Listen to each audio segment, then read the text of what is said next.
Well, good evening, everyone, and welcome to the April 2018 Presidents and Leaders Roundtable meeting. My name is David Pyle, and I am your Governance Program Manager for the Central East region of the UUA. People generally will come in as we go on, but I'm really excited for our program tonight, in part because I want to learn more about the LeaderLab this evening. So it is great. I'm glad you all are here with us.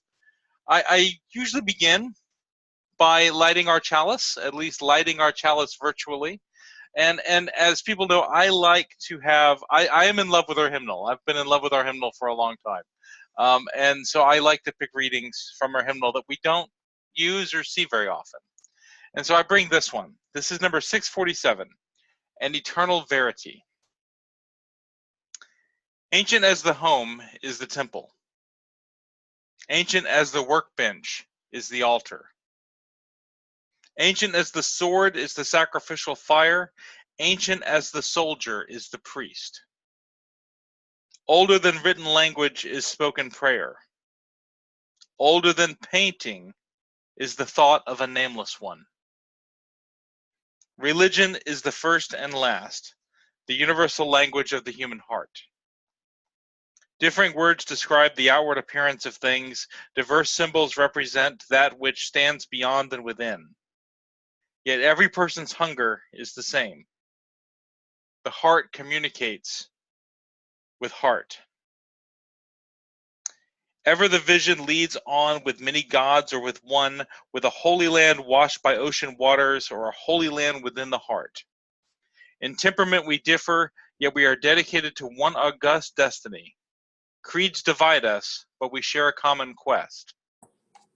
Because we are human, we shall ever build our altars, because each has a holy yearning. We offer everywhere our prayers and anthems, for an eternal verity abides beneath diversities. We are children of one great love, united in our one eternal family. The Unitarian Minister W. Waldemar V. Agro. So it's great to be with you all today.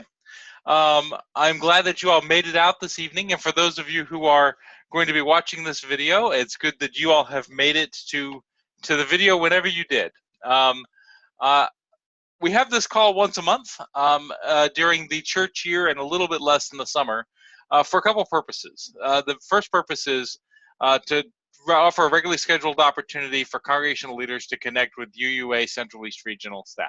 And I'm glad that there are several staff on the call today. We'll have them introduce themselves in a minute. Is to share a few good ideas monthly with all congregational presidents and leadership. And to build community between leaders of the congregations of the Central East region of the UUA. So there's always a time at the end for you all to talk with each other and share what's happening in your congregations. And for the Central East regional staff to hear directly from congregations what's important to you, to aid us in developing programming and capacity building training, so that we're not creating training without being in relationship with what you actually are needing in your congregations. So that's the purpose of this call. We do record them every month. I think we're coming up on the end of our second year of doing these calls. It's hard to imagine that it's been that long. And they're all recorded on the Central East Regional YouTube channel, which I should make that a featured resource next month, the YouTube channel. I hadn't thought about that. But among other things that have been recorded that are all there on a YouTube channel that we, your regional staff, maintain, including all of these calls with all of their topics going back for the last 2 years. So our agenda today is the chalice lighting and welcoming, and to go over the purpose of this call. Introducing our featured UUA staff person, Reverend Renee Ruchotzke. I have two great resources. Initially in these calls, I talked about the calendar every month, and eventually that got boring, even to me, it got boring. So I now try and pull out two great resources every month that I want to just highlight for you. And today it's the Ministerial Transitions and the In Spirit UU Book and Gift Shop, which both of those seemed obvious, but I think we just spend a little time with them. And then Reverend Renee is going to talk with us for a while, as long as she wishes. She can introduce us to a new set of resources that I'm really excited about called the LeaderLab. And then we're going to hear from you. And the question I want you to begin preparing for is, what kind of leadership development does your congregation do? amongst your leaders? What kind of leadership development do you all have? What kind of programs? What ideas? What resources do you use? What things? And if you're not yet doing that, what would you love to be doing? Right. And then we'll have some closing words. So these calls go to just before 9 o'clock, which is designed in that way so that I could rush downstairs and watch Rachel Maddow. Just to be honest about the timing. So with that, our introducing the congregational life staff that's not Reverend Renee that's here, is our regional lead, Reverend Megan Foley. Megan, would you introduce yourself and tell a little bit about your role? Hey folks, great to be with you. I'm so glad I was able to pop in. My intention was to pop in on these calls every few months to see how they're going and to say hi, and my schedule has just been so ridiculous this whole year that I haven't only been able to do so today. So I'm sorry if you've been here religiously and I have been gone for 6 months. But it's great to be here tonight. I am the regional lead. That means I manage our staff team of 12 that provide services to the whole region. And I live in Washington, D.C. area, and I serve our congregations here directly. And I'm also stepping in for a lot of director of congregational life responsibilities since our director resigned last year, or nearly a year ago now. So it's been busy, and it's great to be with you and learn about Renee's amazing project, and also hear what you guys are thinking about doing and needing in your places. So glad to be here. So thank you, Megan. And if you didn't pick that up on it, I say this every time. If you didn't pick up on it, that means that Megan is Renee and my boss, right? Should I lead with that? So good behavior. We're all excited and happy. Okay, so let me share screen again. Oh, I don't need to share screen because it's just a picture of Renee, and we have Renee here.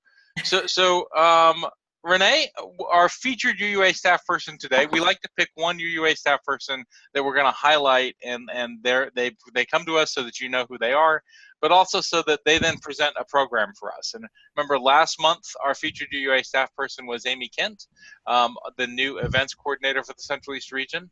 The month before that it was Heather Bond, who is the among many roles that Heather has, is being the intake officer for the Office of Ethics and Safety, and she talked about both congregational safety and also the misconduct reporting process for the UUA.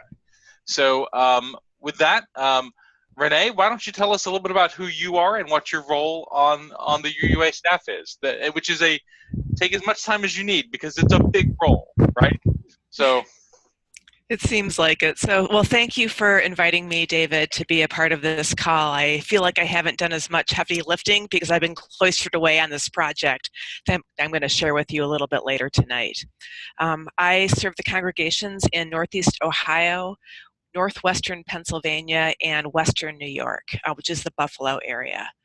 And I also work on leadership resources, mostly online leadership resources, including our online leadership school. I used to be dean of our in-person leadership school, and for reasons which I'll explain during the program part, we've decided to move more toward online resources with supporting in-person resources.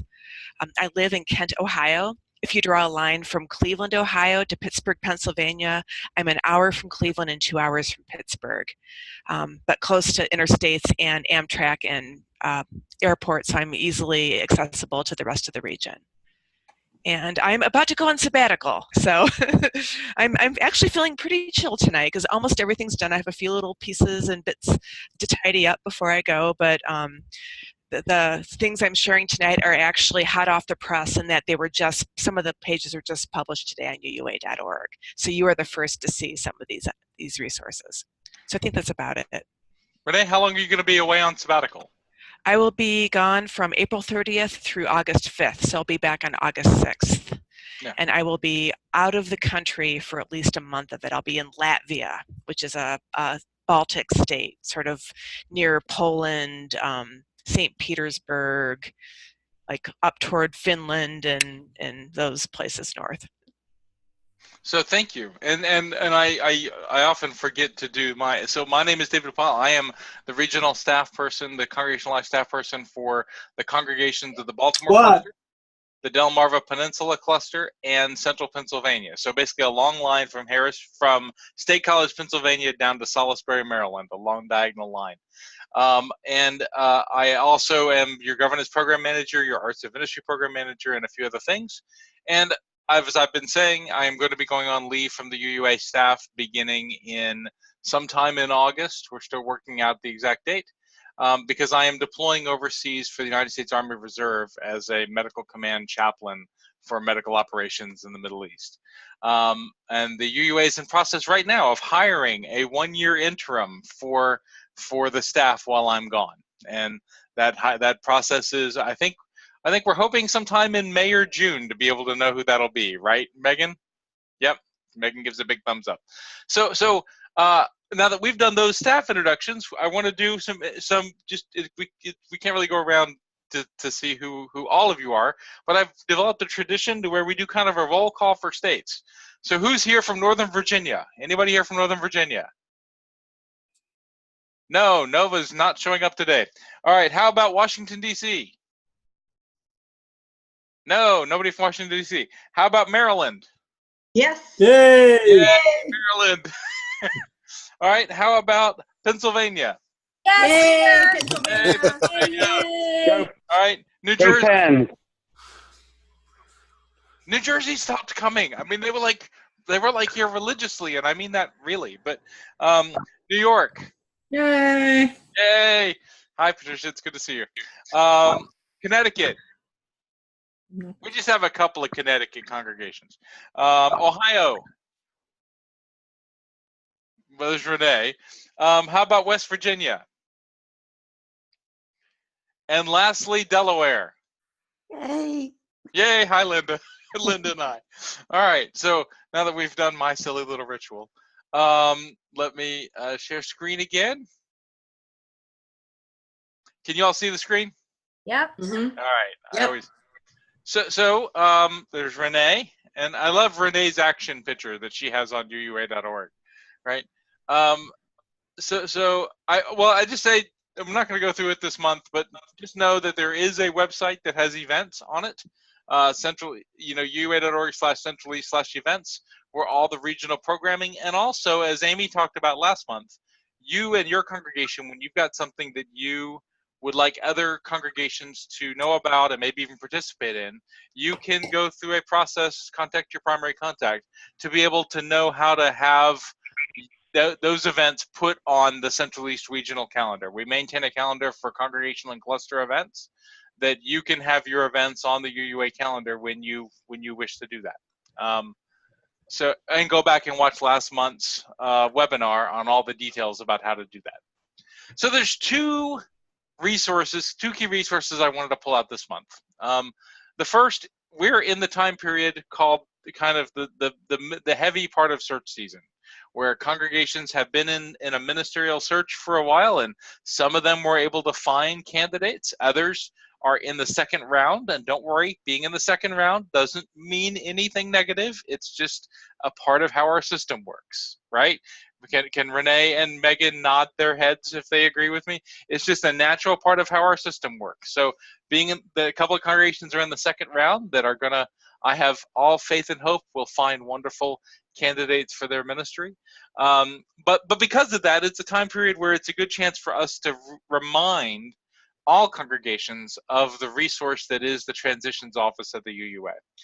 That the Reverend Keith Cron and Margaret Montour run a wonderful resource and support for congregations to be able to do the search process for finding a minister. And it's complicated. It involves an online website that is currently being revised. I don't think the new one has debuted yet, but it's currently in the process of being revised. And I jokingly, when I talk to congregations about this, it is the UUA's attempt at a dating website for congregations and ministers to be able to find each other and find that agape love that is ministry. And I see that there is somebody in the chat box, and it is emerging for interims this year. Yes, the new search system will be available for the interim ministry search this year, I believe. Is that correct, Megan? Megan says yes. But on the ministerial search, on the ministerial transition site on UUA.org, you have access to how to access that settlement system. The settlement handbook, which is about 42 pages of great information. It's designed around called ministry, but it has great information for all kinds of different ministerial searches. The interim minister search process. So for congregations that find out that a minister is leaving, how you go about finding and applying for and then searching for an interim minister, a minister who will come in for 1 to 2 years and do the specific set of transitional experiences that a congregation needs to be able to let go of the last ministry and to open themselves up to be prepared for the next ministry. We also have on there the developmental ministry search process, which is kind of like an interim, but where you've got some other tasks you want to do in that transitional time, and you need a minister with specific skills who can help you with those specific tasks. I know in our area, Linda Sanders' congregation at First Street Wilmington currently has a developmental minister. And how's that going, Linda? Just take your... Linda's giving us a big thumbs up, but Reverend Roberta Finkelstein is serving there as a developmental minister. And also, I love this, the joint recommendations concerning ministerial agreements. Now, this is a resource that is on the transition site that I actually know from some inside baseball. They're redrafting in some ways, but it is a resource to help congregations in that knowing how to provide a good letter of agreement or contract for a ministerial placement. The Regional Transitions Coach Program, which is a program that we run in joint, the regions run it jointly with the Transitions Office to be able to provide a coach for congregational search committees while they are going through the search process. A program that I've had the pleasure to be a part of redeveloping, called the Targeted Ministry Placement Program, because there are just some times when a minister leaves at a time period that doesn't match our national search process. And so congregations found themselves in a place where they might go up to 6 months without a minister. And so we know that there are some really good retired ministers who don't want to do anything longer than 6 months and might just want to do a couple of weekends a month who could be available. So we developed a program called the Targeted Ministry Placement Program, where in certain circumstances where you can't, in order to get you to the next search process, we can connect you with a retired minister who'll come and serve your congregation for a period of time and whatever is needed to get you through that time period. This was something regional staff did kind of piecemeal before. We're now doing it as part of a program where we've recruited retired ministers to be able to come and serve congregations for short time periods. And a resource that has come up a bit recently, and that is the Conducting an Effective Ministerial Search Congregational Survey resource, which is a wonderful resource on how to do congregational surveys. Now, I'm going to say this. I like proactive congregational surveys that ask people questions about the future of the congregation.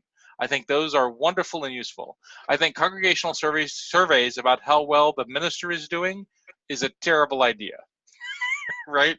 That when you're asking people, surveys are great when you're asking about the future and about big things. They're not so useful when you're because the people who respond to the survey who are the most angry at the minister, right? So, so just to say, and then a hot tip, this is the first time I've ever recommended a resource that was not a UUA resource. So I'm just naming it if you're not aware of it. It's called the Hot Stove Report. Now, can anybody raise your hand if you know what the Hot Stove Report is? Yeah, the staff do, because we kind of like follow it religiously. Hot Stove Report is kind of like a sporting league tracking poll of where ministers are being offered to candidate or to have a contract ministry. And it's on Facebook. You just go to Facebook and you type in Hot Stove Report, and you'll see all the Unitarian Universalist congregations that are offering people opportunities to candidate and when they get a successful call or when ministers move to a contract ministry. So it's a great way to know if you know previous ministers and you want to keep track of where they're serving and where they're going. This is a great resource. I will also say that it is a mild obsession for some Unitarian Universalist ministers, bordering on a betting pool that I happen to know. I don't know. There's no truth to the betting pool idea about where ministers may go or may not go. There's no truth to that at all. None. Just like we do not talk about ministerial fight club, because there is no such thing as ministerial fight club. It's actually called preaching fight club, but it doesn't exist. So those are one set of the resources. How many of your congregations are either in search now or expect to be in search in the next couple of years? Quite a few, right? Linda, your hand is not up. You do not get to keep Roberta. You do not, right? Okay, so just to say, another one, and I won't spend a lot of time on this one, but just I like to remind people every once in a while, we have the coolest little gift shop that I've ever seen. I just love the In-Spirit UU Book and Gift Shop. Now, it is both a physical store where you can actually walk into the door and buy stuff. It's a little dirty, but I'm going to show you. I got these cool coasters from there by walking in the door and buying stuff. You know, this one says, "Love is our doctrine and service is our prayer." I've got these cool little UU coasters scattered all over my house that I just adore. But everything from books from Beacon Press, which is our Unitarian Universalist publishing house that publishes to the wider world, or Skinner House Press, which is our Unitarian Universalist publishing house, which publishes things that are more resources for inside Unitarian Universalism, and other, books on church leadership, justice, family life, theology, history, traditions. Justice gear.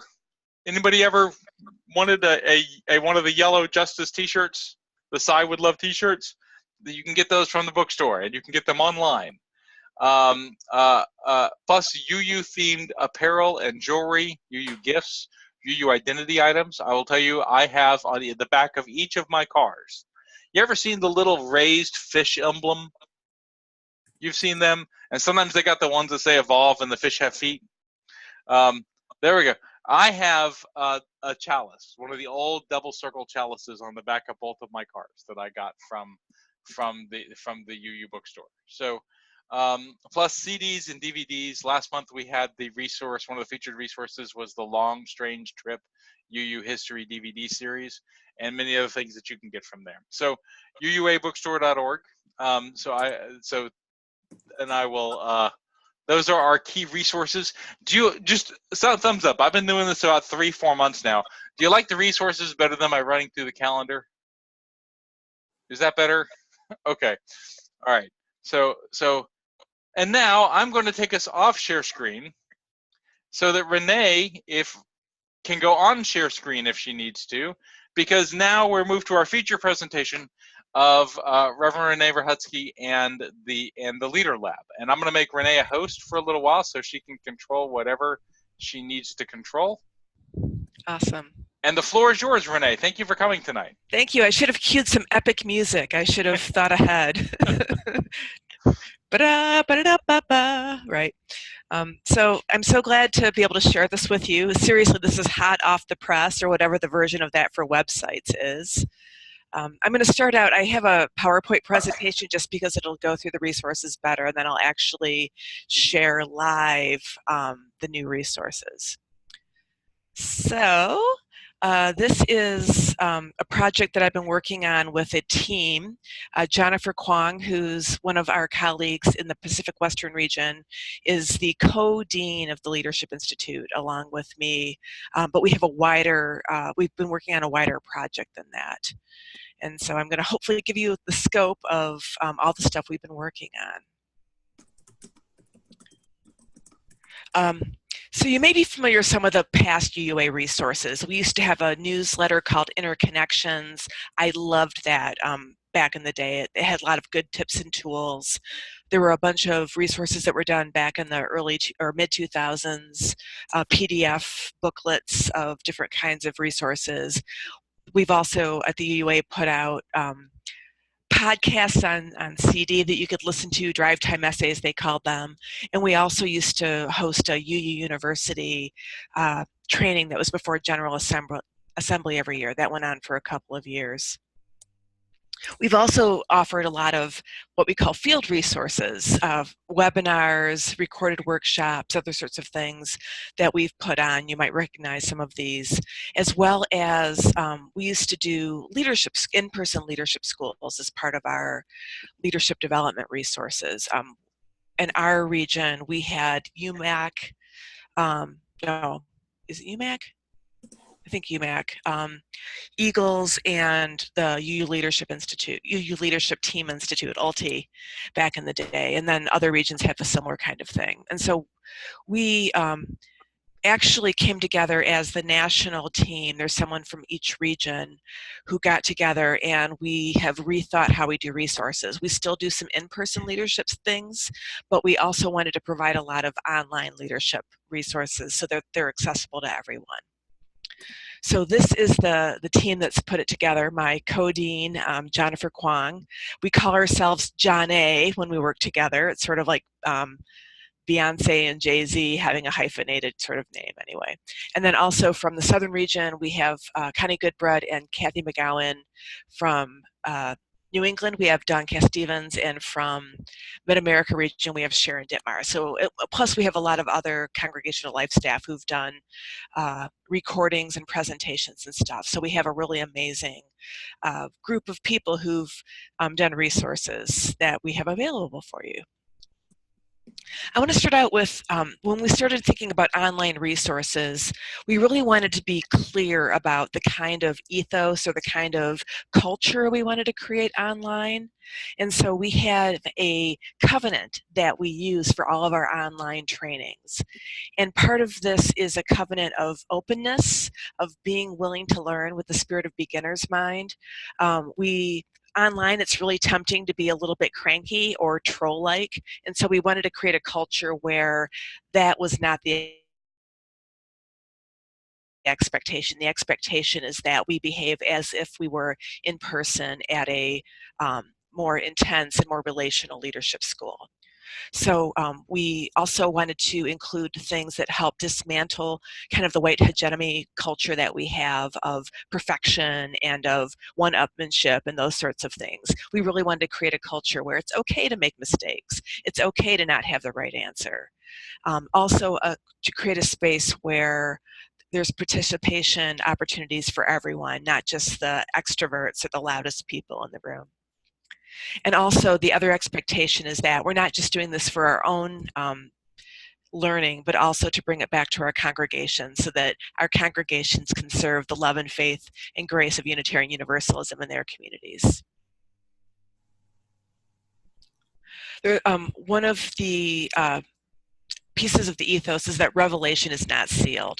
We are the living tradition, so we are continually learning, and so we wanted to create this culture of ongoing learning, knowing that we learn things, and things that I think that I know might actually be changed. They might actually be challenged by new information. And we also tried to ground all of the trainings that we've offer theologically in kind of a process theology framing, which in the eastern part of the country we call the 5 smooth stones of liberal religion, again based on James Luther Adams. And then on the west, they don't have smooth stones, they have jagged stones, so they have their own take on it. So, and if you take our courses, a lot of this stuff will be shared with you. But basically, it's the idea that our relationships are mutual and mutually beneficial, that we always have something new to learn, that we are the people of persuasion, not coercion, that we don't bully, we encourage and persuade one another, and that we are obligated to build a better world. In brief. There's also a implicit understanding of shared ministry. We are helping lay leaders to become full partners with ministers and other religious professionals in leading congregations. So each one of us, both lay and ordained and paid professional and volunteer, unpaid volunteer, all have a piece of being in community as a congregation, and how can we do that in a way that benefits all and also serves the mission and vision of each congregation and faith community in the world. There's another kind of implicit understanding, is that we are helping organizations, congregations and organizations, develop an intelligence. We're just like a person develops intelligence by being able to reflect upon their thinking, to be self-aware of how our brains work and how our emotions are impacting what's going on. Systems, congregations, systems of individuals, systems of people can develop a similar kind of intelligence. And so Peter Senge, who wrote the book called The Fifth Discipline, described this, that organizations can learn and become intelligent by continually expanding its capacity to reflect upon itself and create its own future. So just like we as individuals can have some impact on how we operate in the world from our own reflection, organizations can do that as well. And a lot of the leadership training we do is to help your congregations become intelligent as systems of humans together.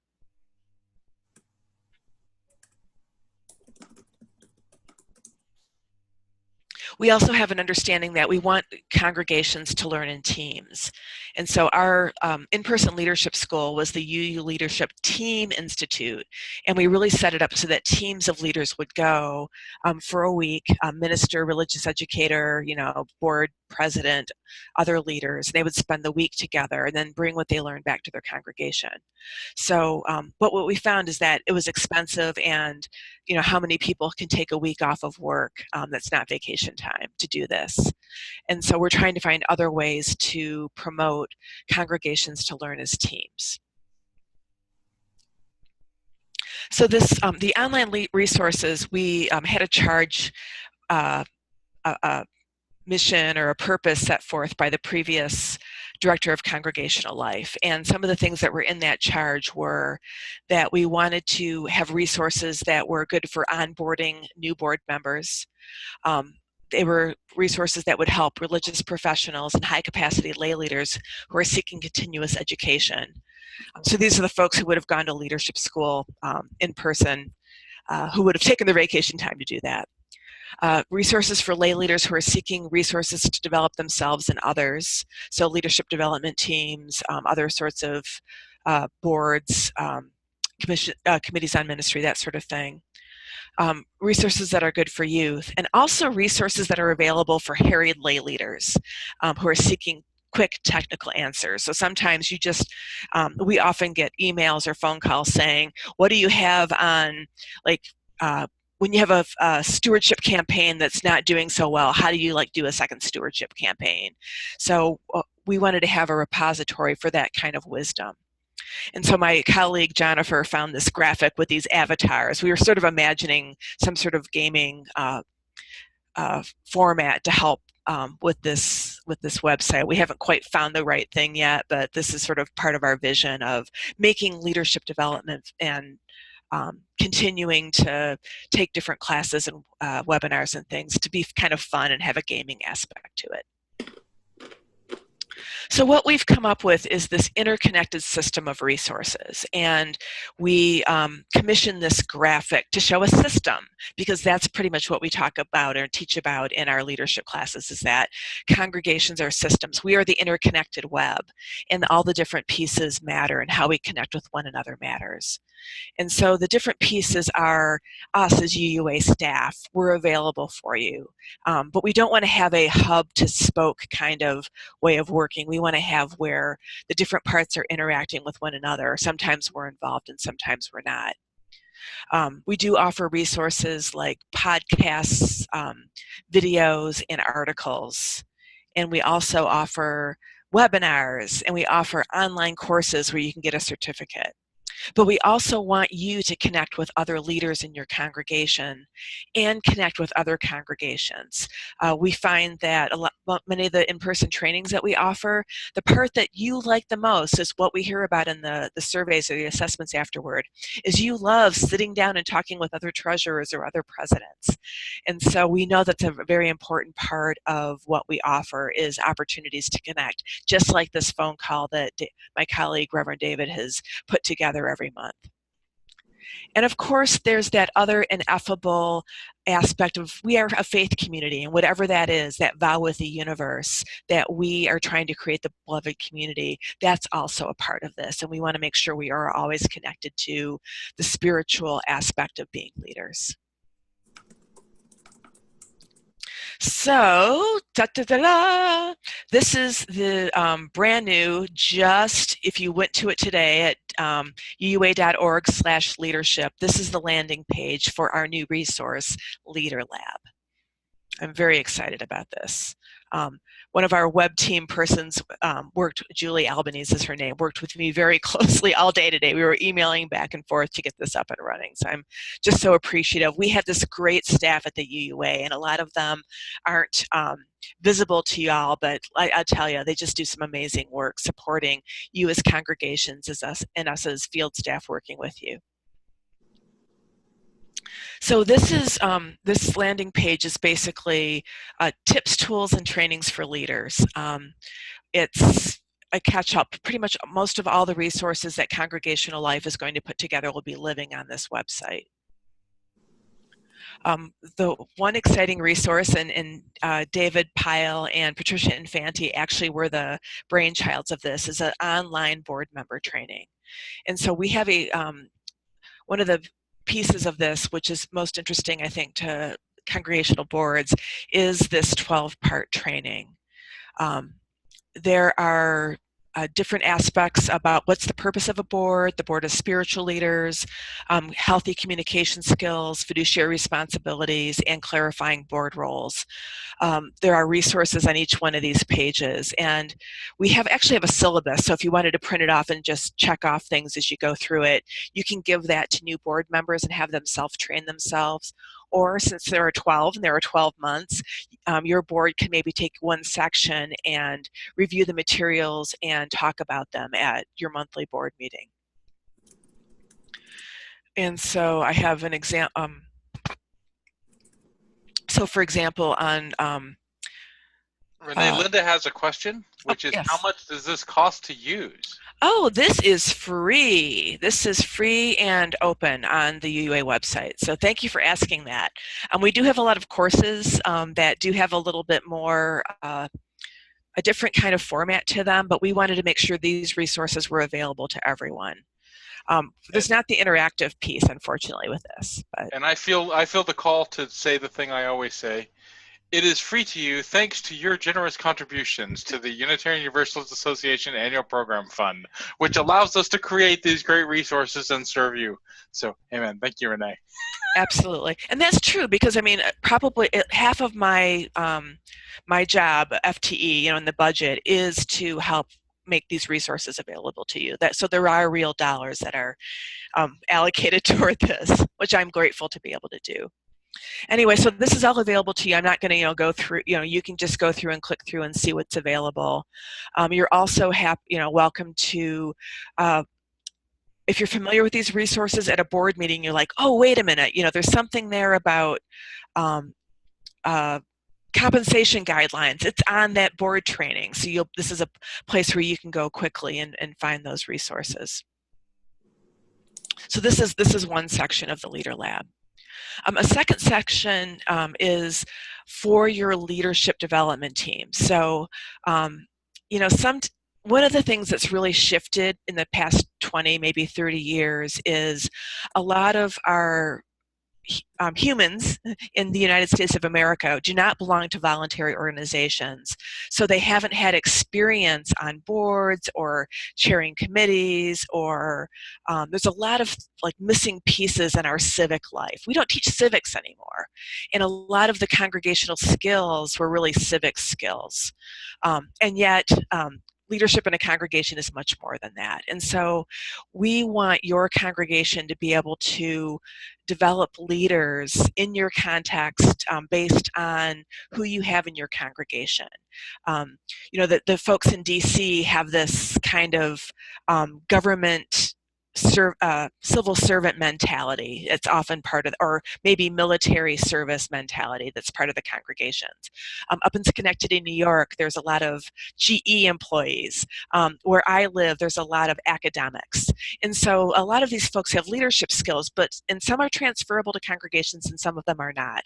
And so what we want to do is give you tools so that you can help your congregations develop your leaders in your context. And so this is a similar kind of website or web page that has, it talks about our basic leadership courses, which I'll talk about in a minute.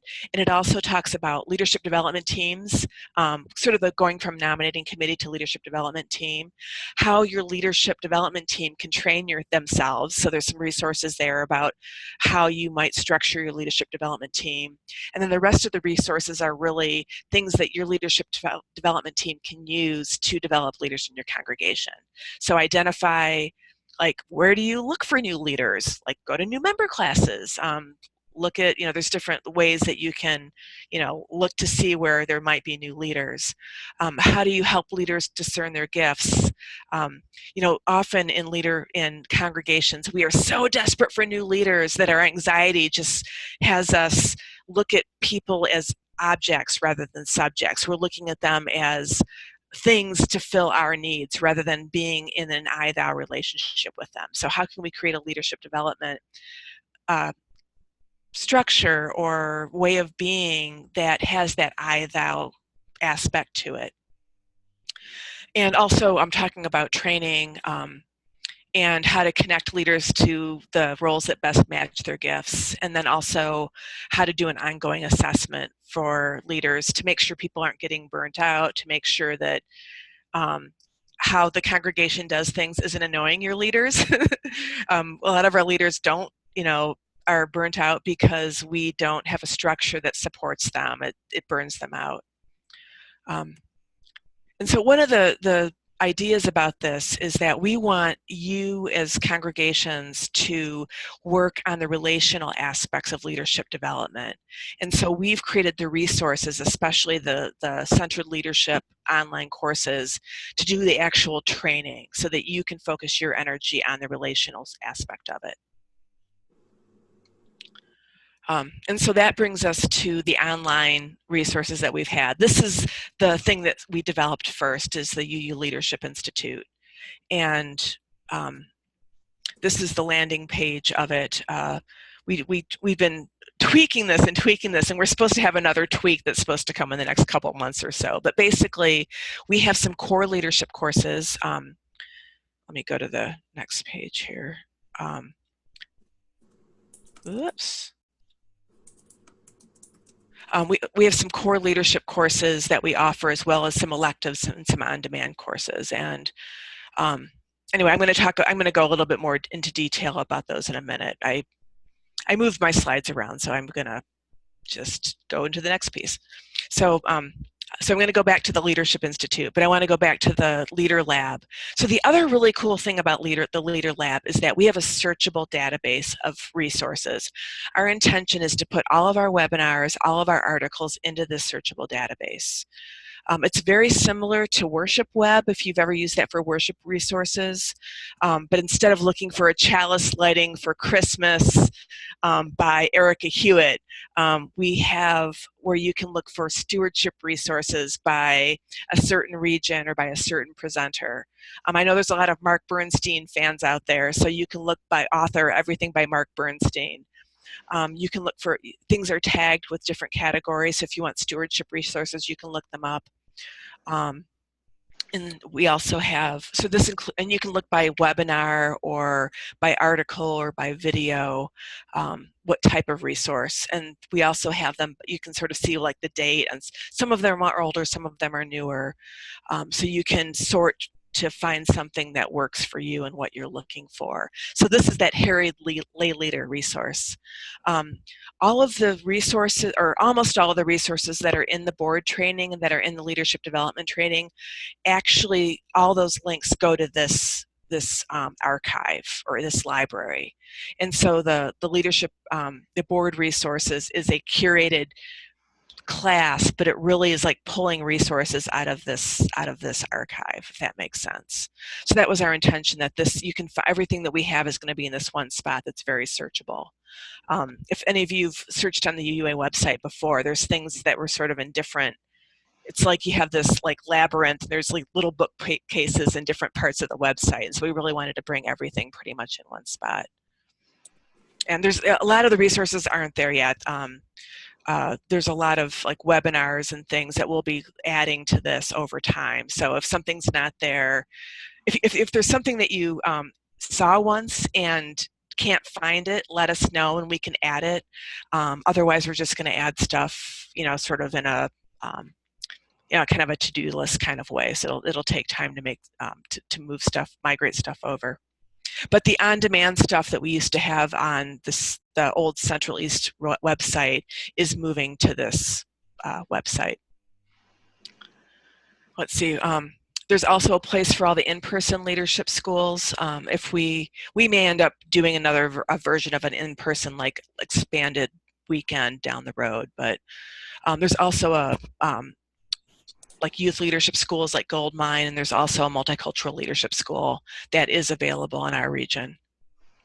We also, this was really easy for the web team to do, but we basically have a calendar of every single live webinar that's coming up. So I believe that this is listed, if you don't remember, like when the Central East Board Roundtable is, it'll be on this calendar. Are you going to say something, David? I was just going to say that is the Presidents and Leaders Roundtable. And the calendar, is it going to be divided up by region or is it going to be national? This calendar is national, so anything that's tagged on any of the UUA calendars as a webinar shows up on this. So the point I was wanting to make is, if you see a webinar and it looks interesting and it's in Pacific Western region and it's on this calendar, you can go take it. Am I right? Yes, absolutely. It keeps you are not sequestered to the Central East regional resources, right? Exactly. And some of these webinars are put on by the National Boston staff. Some of them might have a charge. Some regions charge a little bit for webinars, but just know that money goes back into programming. It's not like we're trying to make extra money. It's usually going back in. Okay, so I'm going to go back to the UU Leadership Institute and talk about these core leadership classes. So this current semester, we have redone the Centered Leadership Part 1 and Part 2. Those two courses together are the equivalent of our 1 week-long leadership school. Those are $30 a piece. If you can get most of your leaders to go through there, it's very similar to the Healthy Congregations training that Joseph Priestley and Metro New York used to offer. And if you go to the home pages of those websites, there's a syllabus you can download that kind of talks about pretty, more granularly what is part of those courses. But it's basically, there's a little bit of faith development stuff, a little bit of polity stuff, a little bit of basic governance stuff. You'll see a video of David talking about governance. You'll see a video of Dan Hotchkiss. We got him to do some videos for us specifically. You'll see some of our other, we also really were intentional about having not just white voices, but voices of people of color in some of the presentations. And so anyway, we're really excited about that particular resource. There will be a summer session offered, and then it'll be offered again in the fall. So your leadership development folks, encourage them to send your folks. They're $30 a course. So it'd be $60 over the course of the year, which is, instead of $600 for leadership school. But that money actually enables us to go back and hire people or pay non-UUA staff for their expertise. So for example, the intercultural competency guru, Beth Zemsky, we contracted with her, and we actually had her do a bunch of recording, and we're hoping to make that available to you in a course. So a lot of that money is not just going to the UUA, it's actually going back into creating more programming. We also have a couple of, like a 301 and a 401 class. Strategic leadership, which is it's similar to the board basics, but it goes in a little bit deeper into strategic thinking as a board. And then we have adaptive leadership, which is how to lead when you don't know what the problem is and you don't know how to fix it, in brief. We also have a couple of electives. It's a little light this year. We have a course on fostering safer congregations. I know you've had a roundtable on that with Heather Bond. There's a whole course where Kimberly Sweeney walks you through the different elements you need to be a safer congregation. And then also Phil Lund does a group spiritual direction for congregations course that a lot of our professional leaders have found really helpful. People who are interested in spiritual direction, how to bring it into their congregations. And then we have several on-demand courses. These are, Jennifer calls them our bargain bin. They're courses that we've offered in the past, and they're half price. And again, just, we charge a little bit to kind of encourage you to finish them, and also to help us have a little bit of money to bring people like Susan Ritchie, who was the history professor at Starr King, and there's some other folks who are not UUA staff for us to be able to pay them a stipend to offer a course. And so I want to pause. This is where I pause and ask some questions, and then I'm going to give you on a little, after questions, I'm going to do a little tour of the website just so you can see the search functions. Remember to unmute yourself before you ask questions, or you can type a question into the chat box and I'll ask it for Renee. Becca, can you unmute Rebecca, or do you need help? There you go. So could a congregation pay one fee and have a group take one of the courses? Is that, or I wasn't sure the way you were talking about it. Okay. Sure. So we have it set up so every person creates their own account and they get a certificate if they complete the course. Okay. Some congregations will just create one account and they'll schedule a time where everybody sits down and watches it, but it's hard to, there's reading materials too, so it's a little bit tricky. So it's an honor system thing, and if that makes sense. That makes sense. Okay. Other questions? I have a note from Megan that I don't understand. This says, just remember the time change. How did I, oh, is that remembering the time change for, never mind. That's an earlier piece. So any other questions for Renee?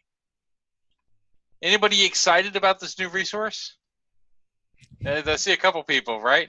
I'm going to tell you, the board basics, they took an idea that Pat and I tried to envision for over and over and over, and they made it into a 12-part resource that you all can go online to engage. And one of the regular questions we get is, how do we help new board members know how to be board members? And we've tried to do that in person, and doing it in person just can't reach everybody. So creating this resource, I'm just really excited about that because it's something that we've had as a need. Linda Birmingham asks, are these available to start whenever you want, or do you need to wait for a specific start time for each course? I did this before, and others were all in the class at the same time. So I think you're talking about the UULI courses versus the LeaderLab resources. So if that's the case, and Linda's nodding her head. So Renee? Yeah, so the board basics that's on the LeaderLab, that's its own thing, you can access any of that anytime. The courses on the UU Leadership Institute are, they start at the beginning of the semester. They have a start time, and we keep the course open for a while, but it's set up so that there's like 6 to 8 modules, and one opens every 2 weeks.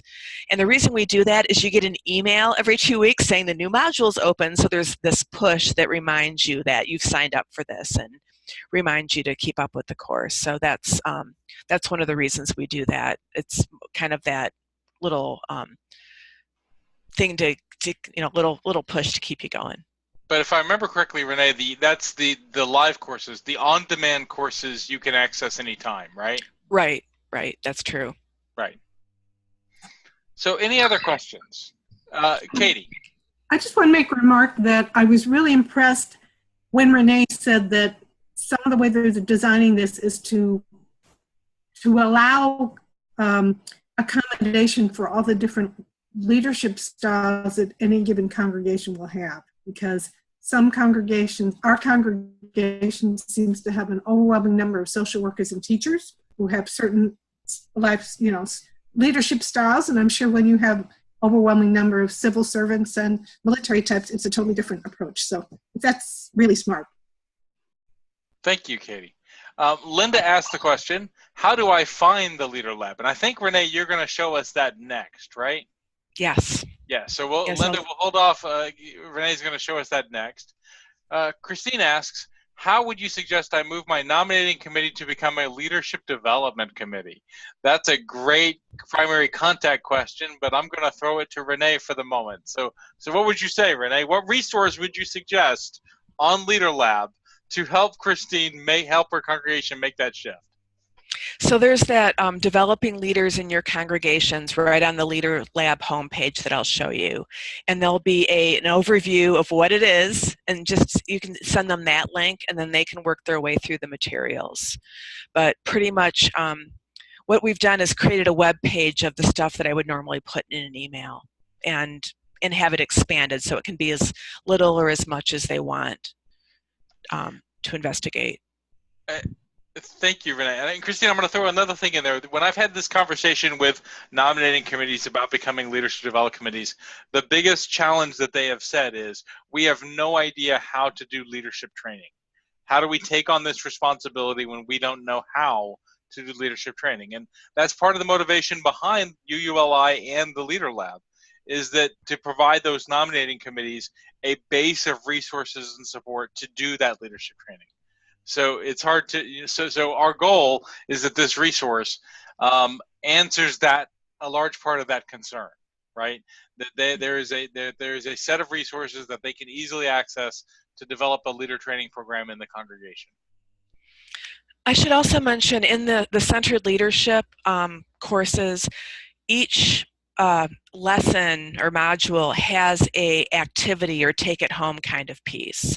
So if you have let's say if you have 3 or 4 leaders that are taking it in a semester, there's an activity where you could get together maybe on a Saturday morning after they do 3 modules and do these activities together. So it's a little bit like if you've done a Tapestry of Faith, if they have some of them actually are Tapestry of Faith activities, but there's some sort of case study or something that you can do together so that you can interact with one another. And so you get to learn about and interact with potential leaders in your congregation.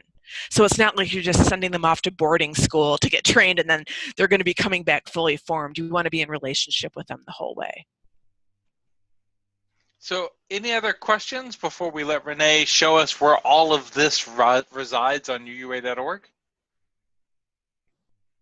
No? So Renee, the floor is still yours. All right. I'm going to start out in the old home page. And I will share my screen. I think you need to share screen again. Yeah. I will. I'm just starting there there we go. So here we are on UUA.org homepage. And if there's a little button or a menu up here, and there's congregations and leaders, and there is a tab called Leadership Development. If you click on that, ta-da, you are in LeaderLab. It's the top thing, and it's actually UUA.org/leadership. So it's a pretty easy URL to get to. So here, I'm going to go down to the developing leaders in your congregation since somebody asked about that. So I'm going to click on that, and it's going to bring me to this page that actually, I'm going to show you the draft because I made a little update today because I'm always tweaking things. So this has an introduction about developing new leaders in your congregations. And I have a little sidebar here in the yellow, giving you some elements of an effective leadership development plan. There's links to the different leadership training courses we talk about. And then here's your introduction to leadership development team. So this is where I would, if your folks are thinking about moving from nominating committee to leadership development team, here it is. What's a nominating committee? What's shifting to a new paradigm? What do you do to create your new paradigm? And then there's me talking about governance and ministry. And as you're a leadership development team rather than a nominating committee, you're paying attention to ministry positions and not just governance positions. And so there's I'm going to go back to where we were. And then there's some resources here for our leadership development team to train themselves. So we talk about leadership and management. There's different skills that we want depending on what leadership role there is. And so we have some resources from a book called The Business of the Church talking about management, which is great. And then there's a little bit of a bit here talking about leadership teams, which is about ministry. And so what are some of the differences between the two? And then how do we get people involved? I have a link to a webinar here that I did a while back. So it's kind of laid out in a way sort of talking you through it, but using the website. Does that make sense? I want to pause there for a second. So that's basically how the leadership development materials are structured. And Megan has put the direct link into the chat box, so at the end of this meeting, you can click on that direct link and you can go check it out yourself if you want. Thank you, Megan, for that. Yes, thank you. Yeah, now I got to get back here. We have some breadcrumbs things that are, that's retired. Okay, I need to get out of my,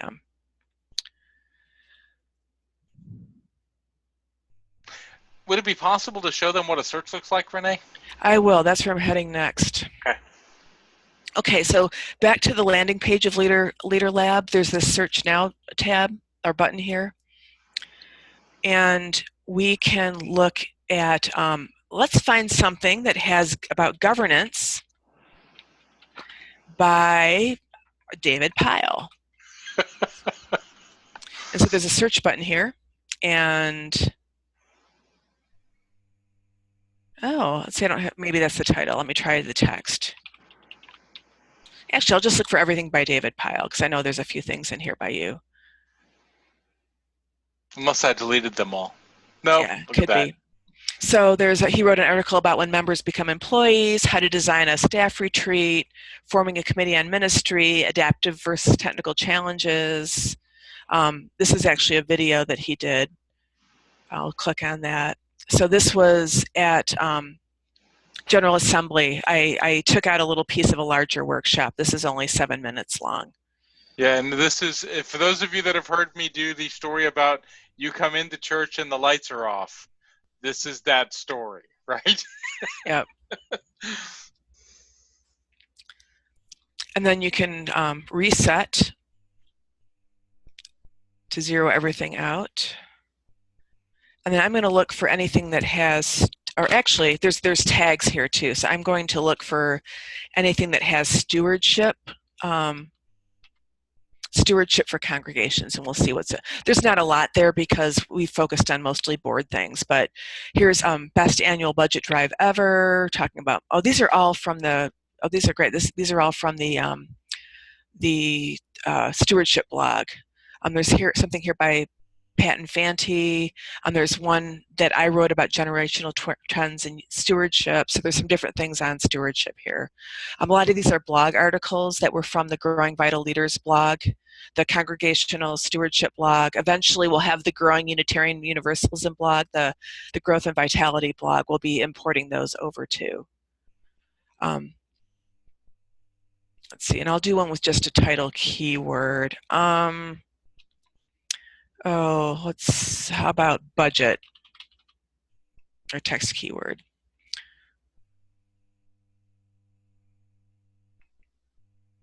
So here's some things that talk about budget. So 2 services, sometimes there's budget implications for that. Building maintenance. There's probably too many things here, so maybe we'd want to have something with a little bit more Let's see if there's any webinars that have budgets involved with them. So it's basically, you just like Google. So here's some webinars that talk about budgets. I guess they're budget webinars by Pat Fanti and Barry Finkelstein. They did a series a while back. So I want to pause there and see if anybody has any questions or comments. And again, you can go here and play around with it yourself and see what resources we have at this point.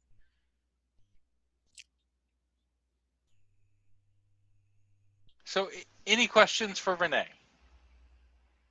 It's easy to use, right? That search tool is pretty easy, isn't it? Yeah. Very easy. I'm playing. My hope is that you all search for these things and you never have to call me. I'm just kidding. Just kidding. We love getting calls, but we just want you to Google before we do, right? Exactly. And actually, this is a way, like, where's that webinar about? I actually found I had like 3 different recorded workshops that I did on the same topic, and I had to figure out which one was the best one. So we're not putting everything in here. There's some things we're retiring. There's some things that might be sort of on the, we don't have a better resource, so we might put something old in there, but we're trying to be discerning about the kind of stuff that goes in there. But there's also going to be stuff from other regions. So, perhaps the Southern region has a take on nominate or committees on ministry that you might like better than the way we handle it. And we're happy that you might, prefer their way of looking at things. There's, there's lots of ways of doing things. So if there's no other questions, I want to thank Renee for doing this presentation and this time. And just know that this resource is, this webinar is going to be recorded and uploaded probably tomorrow. And you could share with your fellow board members and congregational members that this resource exists, because you don't want to be the one person who knows how to find resources on UUA.org either, right? You want all of your board to be able to go find those resources, so to be able to share that. Renee, could you make me the host again? Oh, sure. Thank you. And so I want to invite you all real fast. We'll put it up here. I want to invite you all to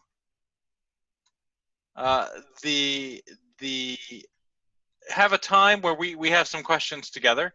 And the question we want to ask is, what kind of leadership development does your congregation do? This is in part for you all to share with each other what you're doing right now. If the answer is we're not doing much, well, that's the reason why we're creating this resource, right? Is to help you all do that. But just, to unmute as you can, and I'm going to come off screen share again. I just want to put the question up for a second. What kind of leadership development does your congregation do? This is Linda. Hello, Linda. Go ahead. Hi. One thing we do is each summer, we do a one-day retreat to onboard the new board, and it's a whole orientation and training and team building session. And do you do that at the church, or do you do it somewhere else? We usually do it at the church. Okay. Thank you. Yeah. And does the whole board come with the previous board members, or just the new board? Just the new board. Okay. Thank you, Linda. What else do you all do? What else might happen in your congregations? I think Becca was trying to get in. Well, this fall, we actually did we had the board doing the board basics webinar. And I meant to say, if you could say what congregation you're from. So Linda's from First Unitarian Wilmington. Becca, where are you from? Wyoming Valley in Wilkes-Barre, Scranton, Pennsylvania. So I was the board president, and I strong-armed them into, we would watch a part of the board basics webinar that you were doing, David, and then discuss it in board meetings. And we were able to actually find time to do that for, I think, 3 of our board meetings, and then everything else sort of took over. And well, it was a good shot. That was a good try, though. Thank you all for doing that and for using that resource. So what other resources might you all do for leadership development in your congregations? And remember, say your congregation name.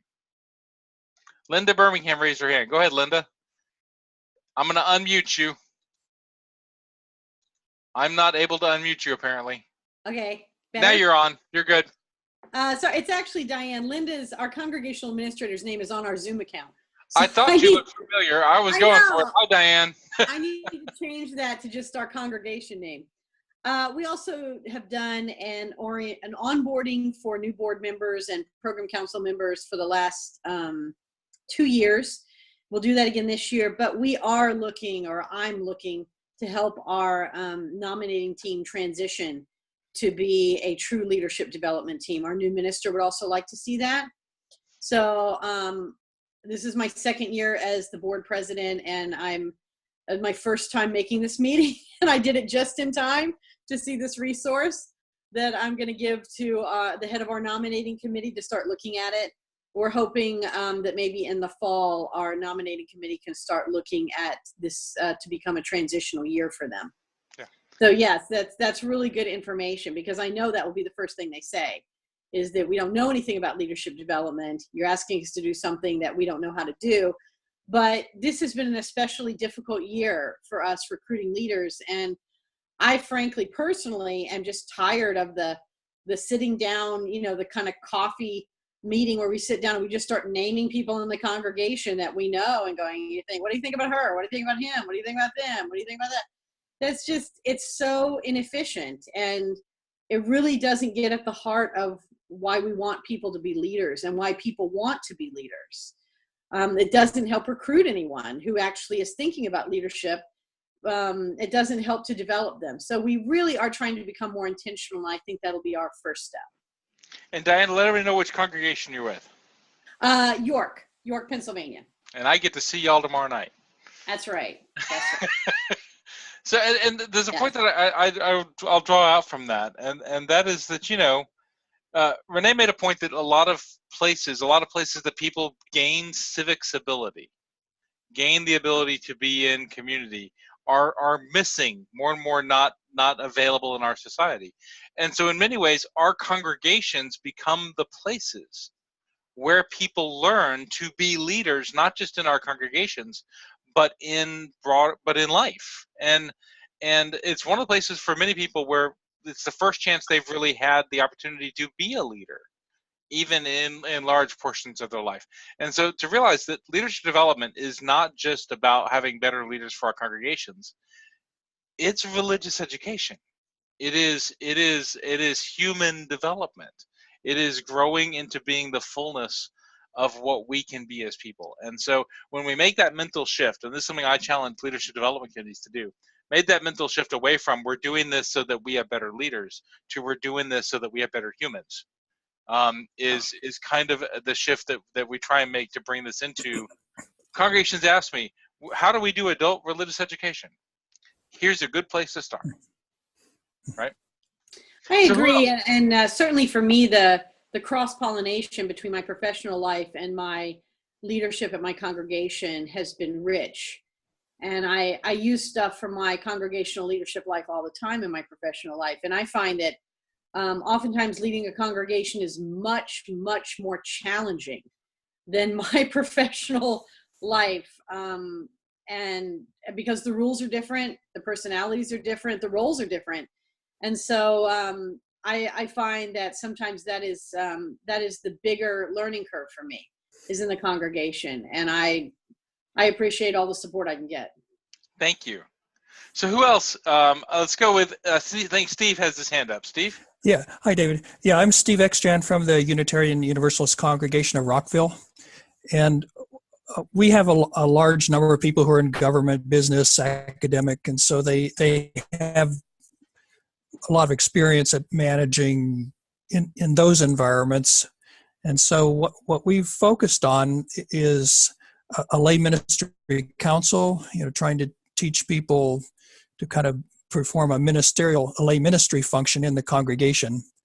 And it's a way then to get people involved in kind of a sneaky way to get them involved in leadership, because people, they end up being a lay minister to a committee or lay minister to for some activity like pastoral care. And you begin to see how people perform and what people look like their natural leaders. And I guess I was a victim of that process, because I was the chair of the lay ministry council and then they asked me if I'd be president. So, but I think it is good because it does touch on a lot of the aspects of church leadership that you don't get in ordinary management type positions. Right. But we also would like to do something more, move in the direction of actually doing some specific leadership training for board and so on. And so we're starting to think about, having the nominating committee do that, or we're actually thinking maybe the lay ministry council might do that part, be in charge of that as well. Thank you, Steve. And you're from Rockville, Maryland, where you're part of that DC, so that suburbs of DC kind of culture, right? Right. I think one of the other thing we're going to look at next year, I think, is, sometimes it's if you only have 4 or 5 people who are interested in doing something, it's not a large enough group to make it cost effective to bring in a professional trainer. But if we found 3 or 4 other congregations that might be interested in going with us, then we could have maybe some Saturday sessions of 20 people, and we could bring in a professional trainer.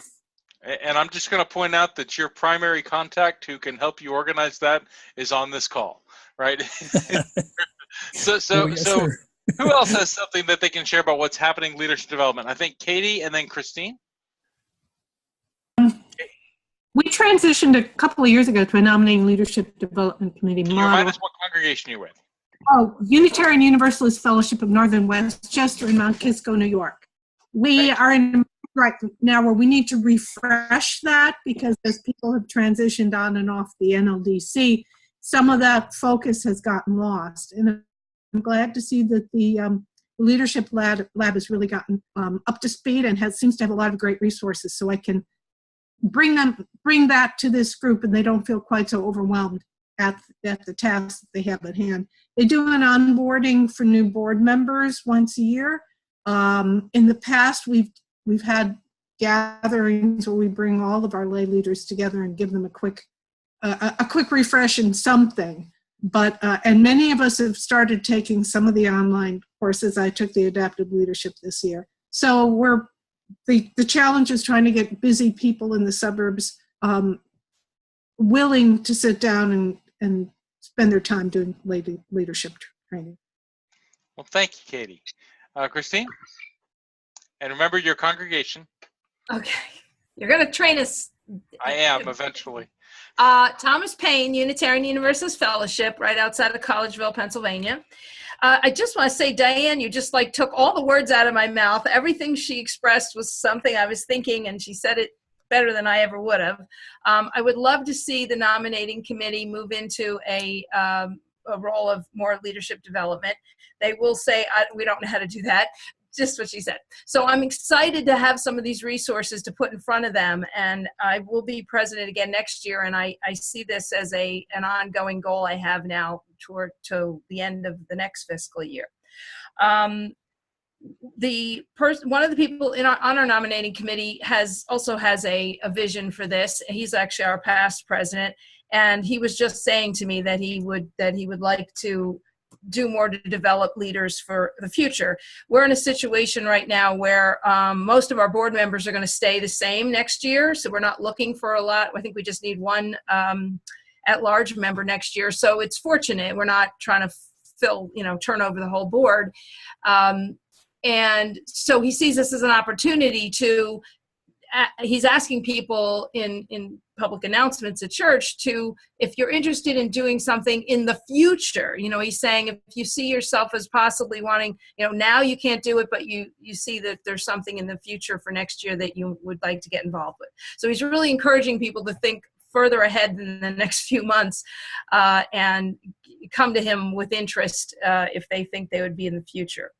The other thing I wanted to share is that years and years ago, I won't say how many years ago, when I was in my 20s at a Unitarian Universalist church in Philadelphia, the minister came to me and said, would you like to go to a 1-week leadership camp in the Poconos, paid for by the church? And I jumped at the chance, and that really launched me into a different a different mindset of who I was and what I was capable of doing. That week, I came back from that week feeling very much empowered to take on other roles. Specifically, he was looking for somebody to run a young adult group. So I got very involved with the Young Adult Network, both locally at that church and also regionally and even nationally, where we hosted one of the national conferences in our region. So that just began it. And then from there, it was board and other involvement in committee leadership. So I'm just a big fan of giving a little push, especially to younger people. I must have been 25 or 26 or something, and they just need a little bit of guidance sometimes. Amen. Thank you. And thank you for sharing that story. That's one of the things that we've struggled with. I think Renee can back me up on this. The cost versus the transformational benefit of those in-person week-long leadership schools. And both of them are true, right? How the cost can be exclusive and how transformative they can be for people. And Renee's nodding. So I think that, so we have enough time for one more person to share if somebody else wishes to, about what's happening in your congregation. Evelyn got her hand up. So Evelyn, it's yours. Yeah. Remember to say the congregation. We have had a leadership development nominating committee for many years. One of the members of the LDNC is sitting right next to me. And we have also done retreats, sometimes with an outside facilitator. Right now we have an interim minister, and he has led our last 2 retreats. Several of us have participated. In fact, our entire board last year participated in the Healthy Leadership modules from the Leadership Institute. And my husband reminded me that last year, one of the LDNC members was also a worship associate and led a worship service on leadership as a spiritual practice. And that was, and we've had almost full board this year and full board last year. So we've been trying different things and with various degrees of success. Well, Evelyn, I'm always amazed by how intentional you all are at Channing Memorial Church in Ellicott City, Maryland, right? Yes, that's right. I forgot to mention where we were coming from. We're a very small congregation, so probably, even though we struggle to find leaders, probably half the congregation is involved in some kind of leadership. Yeah. Right. Well, and I'll just brag. A congregation your size, I think you're 67 or so at the moment. Somewhere in there, right? Around 60, yeah. 60, yeah. But also maintaining full-time ministry. Yes. Just to be able to name that as something for people to be aware of, right? Yes. So with that, I want to thank you all for coming tonight. And once again, once I get this uploaded, it'll be out there for you all to see. But I'll bring us to a close with a chalice extinguishing reading. It's another one. This is one I've gone back to myself over the last month or so, when I need hope, right? This is a reading that just has comforted me and given me the vision that no matter how difficult things may seem, we've only just begun. We're still at the beginning of this experiment of transforming the nature of humanity in relationship to each other. So this is number 648. It's titled Beginnings. Are beginners. We have only begun to love the earth. We have only begun to imagine the fullness of life. How could we tire of hope? So much is in bud. How can desire fail? We have only begun to imagine justice and mercy. Only begun to envision how it might be to live as siblings with beast and flower, not as oppressors. Surely our river cannot already be hastening into the sea of non-being. Surely it cannot drag in the silt all that is innocent. Not yet, not yet. There is too much broken that must be mended. Too much hurt that we have done to each other that cannot yet be forgiven. We have only begun to know the power that is in us if we would join our solitudes in a communion of struggle. So much is unfolding that must complete its gesture. So much is in bud. Denise Levertov. So with that and hope, and thank you all for your evenings, and in plenty of time for all of us to make it to the Rachel Maddow Show if we so desire, I send us forth into the evening. Have a blessed evening. Good. Thank you all for coming. Thanks, David. Be well. Bye.